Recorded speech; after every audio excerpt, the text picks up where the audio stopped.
সরকারি টাকায় সরকারি খরচে যদি একটা পত্রিকার নামে একটা রাস্তার নামকরণ করা হয়, তাহলে প্রতিদিন এদেশের যে সমস্ত প্রিন্ট এবং ইলেকট্রনিক মিডিয়া যে সমস্ত কাজগুলো করছে, তাহলে তো প্রতিনিয়ত এক একটা সড়কের নাম, এক একটা পত্রিকার নামে, এক একটা টেলিভিশনের নামে এগুলো প্রতিদিন দেওয়া লাগবে। ভিউয়ার্স, আমরা এখন অবস্থান করছি কালীগঞ্জ উপজেলার এই কালীগঞ্জ ঝিনাইদহের প্রায় শেষ সীমান্তে এসে বেসপাড়া সুন্দরপুর ভায়া মহাদেবপুর এটা সড়ক। এই যে এই সড়কটি আমরা এখানে দেখতে পাচ্ছি, এই সড়কটির নাম দেওয়া হয়েছে প্রথম আলো সড়ক। এটা বাস্তবায়ন করেছে হচ্ছে স্থানীয় সরকার প্রকৌশল অধিদপ্তর কালীগঞ্জ ঝিনাইদহ। এখন এখানকার জনগণের মনে প্রশ্ন উঠেছে যে এই সড়কটি মানুষের দুর্ভোগের সীমা ছিল না। এই সড়কে যারা চলাচল করত তারা খুব কষ্ট পেত। এটি একটি গ্রামীণ সড়ক।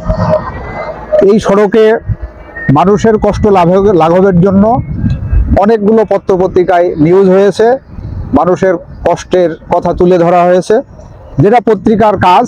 যেটা সেই হিসাবে এই সড়কটি যখন কর্মকর্তাদের দৃষ্টিতে আসছে, তখন তারা এই কাজটি অগ্রাধিকার ভিত্তিতে এই কাজটি তারা করেছে।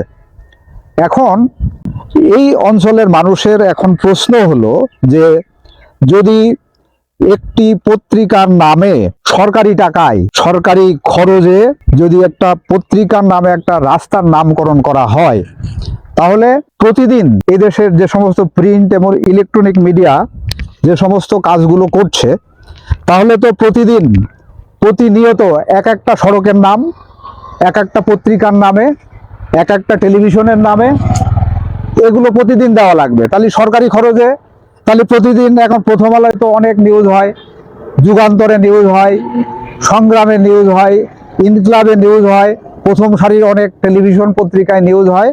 তাহলে সেই পত্রিকার আলোকে যদি এটি আমরা বিচার করি, তাহলে তো আসলে এটা কি নৈতিকতার ভেতরে পড়ে না অনৈতিক হয়েছে, সেটি এখন প্রশ্ন হয়ে দেখা দিয়েছে। এবং এই প্রথম আলো এখন ফ্যাসিস্ট সরকারের দোসর। এই দোসরদের নামে সরকারি টাকায় এই প্রথম আলো এই সড়কের নাম থাকা উচিত না অনুচিত, এটি এখন প্রশ্ন হয়ে দেখা দিয়েছে।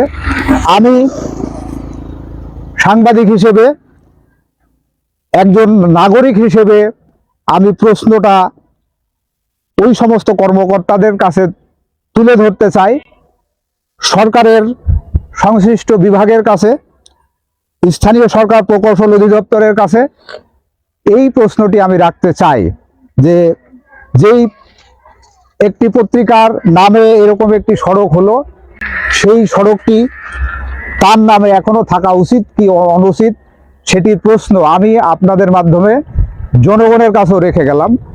সবাইকে ধন্যবাদ।